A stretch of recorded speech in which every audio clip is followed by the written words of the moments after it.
finally, our last character, Thea Queen. Now, a lot like Detective Lance, not a whole lot to say about her. Um, she starts off season one kind of as the typical screwed up rich girl whose father was killed by an evil supervillain, and her brother, who she thought was also killed, comes back 5 years after she thought he was killed. Uh, Yeah, she falls into the wrong crowd. Very kind of typical kind of thing. The only thing in the first, I'd say, half of season one that she kind of does that's interesting is she's kind of the catalyst for introducing Count Vertigo into the show. Nothing really to say much more than that.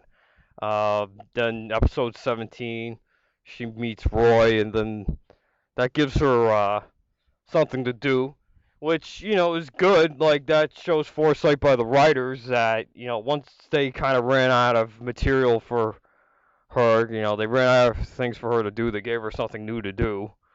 So I mean that's good. And then that kind of ends season one. Season two, she starts off pretty pissed at her mom about her involvement in the undertaking.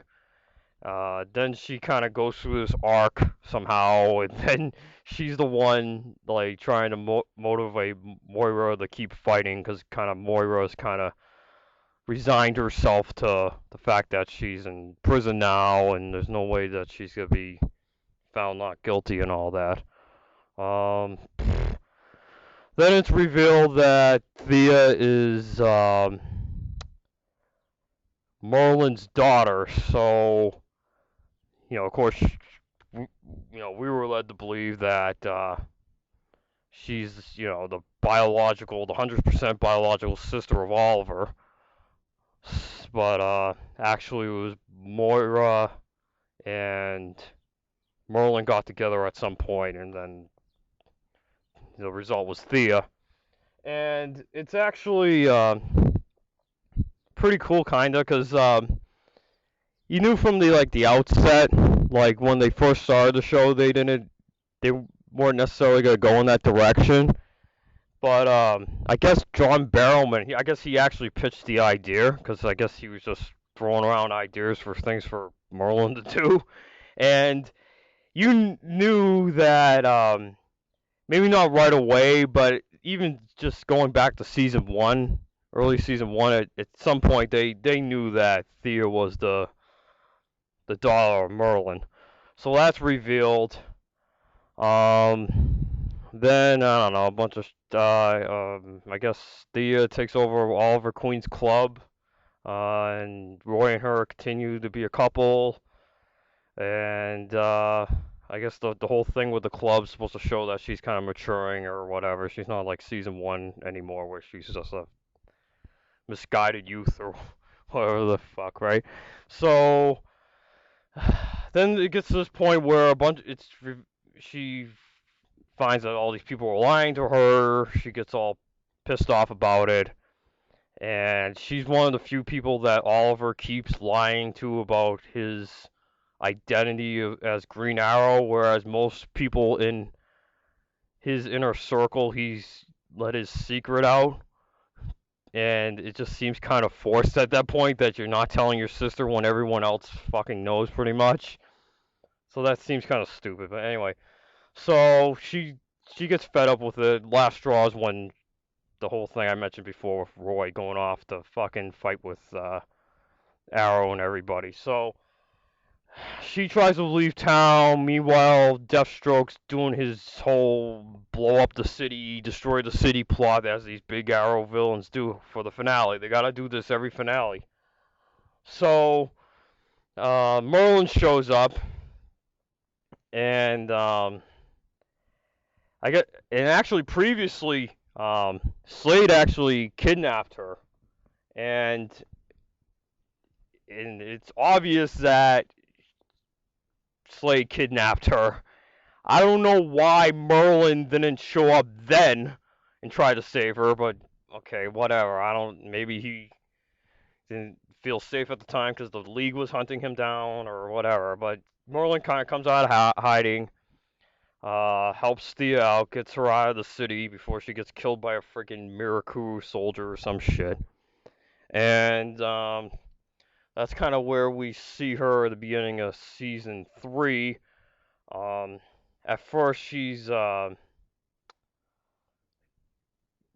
of like mistrusting of Merlin, as you would expect. The guy's like a fucking terrorist bad guy who can't really be trusted or whatever, but I guess she just kind of goes with it because I guess she feels like everyone else in Starling City, her mom, her brother, etc., betrayed her, and that she really can't trust anybody, and Merlin's kind of the only one she can kind of go to, which I guess I can buy that. Um, and then Merlin kind of just starts training her and her archery kind of shit, trying to make her his mini me kind of thing, and he goes on this big spiel about how he's I should say how she's stronger than Tommy, and whatever. You can tell the guy's like trying to manipulate her. So we'll get into why later. So they're in Corto Maltese because fucking, again, we got to reference the fucking Batman shit. So they're in Corto Maltese.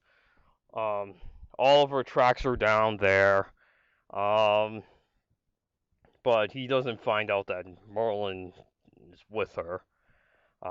Oliver goes on the spiel about how their father was a good man and all this stuff, and about how he offed himself to give Oliver a chance to survive on the island, and all this stuff. So I guess that was enough to convince her to go back to Starling City. So once she gets back to Starling City, she's in this fancy apartment that Merlin's paying for, because now the Queen family is quote unquote broke, but not really broke, but broke by rich people standards because of Slade taking over Oliver Queen's company and turning into shit.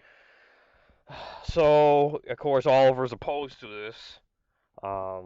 At first, I mean, obviously, it's fucking blood money. Fucking Malcolm Merlin is fucking paying for it. And, of course, it's obviously wrong. I mean, the guy's a fucking evil terrorist guy.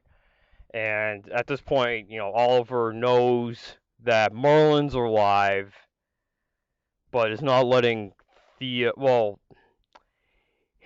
he lets Thea know, but he doesn't know that Thea was hanging around with Merlin, and Thea is also hiding the fact that she was with Merlin from Oliver. Eventually, for whatever the fuck reason, because maybe the writing sucks, Oliver is suddenly, after a while, okay with Thea living in the fancy apartment that's paid for with Merlin's blood money. And yeah, we'll just leave it at that for now before we get to the actual episodes, because they do something really stupid with her character. And yes, we will get to that once we get to the episodes. So, yes, finally, we're going to be talking about the episodes. And just a couple things before I get into the first episode of the season. The first episode titled The Calm, which obviously alludes to The Calm Before the Storm. Episode 301. I'm not, when I'm talking about the episodes, I'm not going to be talking about the flashbacks so much, unless something like really interesting happens, which but yeah, I mean, like I've said earlier, like doesn't really happen. Because I kind of said my piece on the flashbacks. They're not even worth mentioning. I mean, that's how fucking bad they are, pretty much. Um, and when I say the flashbacks, I mean the island, quote unquote, the island flashbacks, the Hong Kong flashbacks, not the ones that are just that break that formula that you get once in a while. The last thing I'll say about that is that Stephen Amell was on, I think, Facebook. I can't find it now, but he had a video where the people were complaining about how the the flashbacks are slow and stuff. And his response, and God bless the guy, he acknowledges that, it's fine to criticize the show. And, he's very open-minded about it, and he's very cool. Very cool guy. But he always has a response. I mean, he always has a response to every criticism. And his response was that, well, the first 2 seasons, the flashbacks were more, like, exciting because there was more of, like, a central antagonist and things like that, and a lot of stuff going on. But they said that, people were criticizing the flashbacks because they're kind of slow. And he was saying, well, we got to the 3rd season of the show, we kind of earned, the right to have, like, slower flashbacks. But it's like, well, I mean, if slow you mean boring and, like, not interesting. I mean, I don't think it's so much the pace of the flashbacks are the problem. It's just that more than, like, more than any other season, more than the first couple seasons, they seem completely superfluous and, like, they're not interesting into themselves. And that's the problem.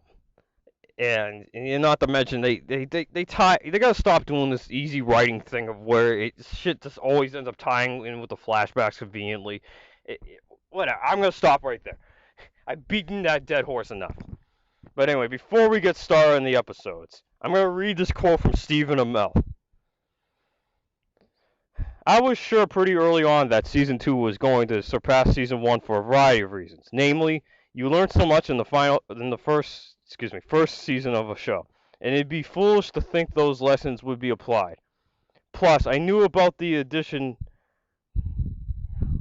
soon to be struck by Lightning Fellow and the integration of iconic elements from the Green Arrow mythos as a way to up the villain ante / tie together the flashbacks in the present day for the first time.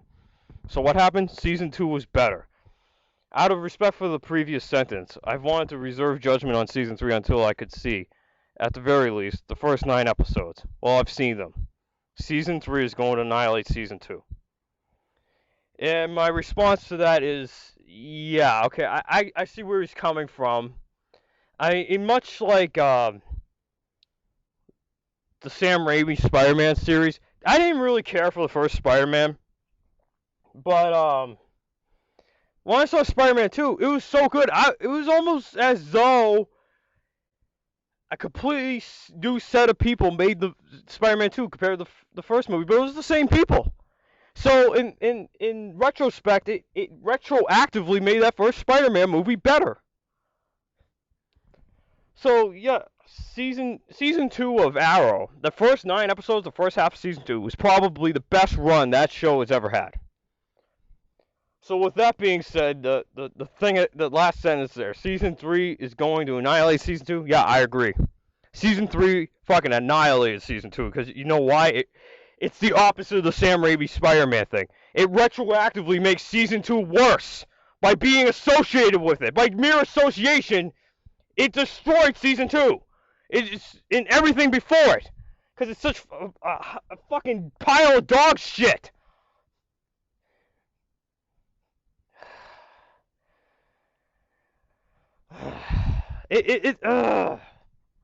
So we'll get into why.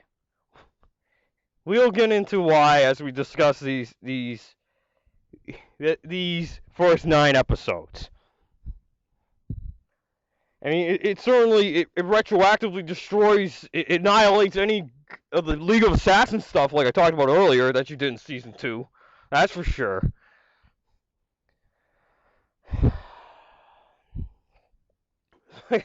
I'm just at a loss for words. And then I'm looking at interviews with like Mark Guggenheim, and we'll get into that later. What he has to say about Season 3 and stuff, but needless to say, this shit makes me fucking pissed because these people are so off base. It's not even funny. Okay, so yeah, next video, episode, what you've all been waiting for, what the title of the videos have been, episodes 1 through 9. So episode 1, The Calm, episode 301.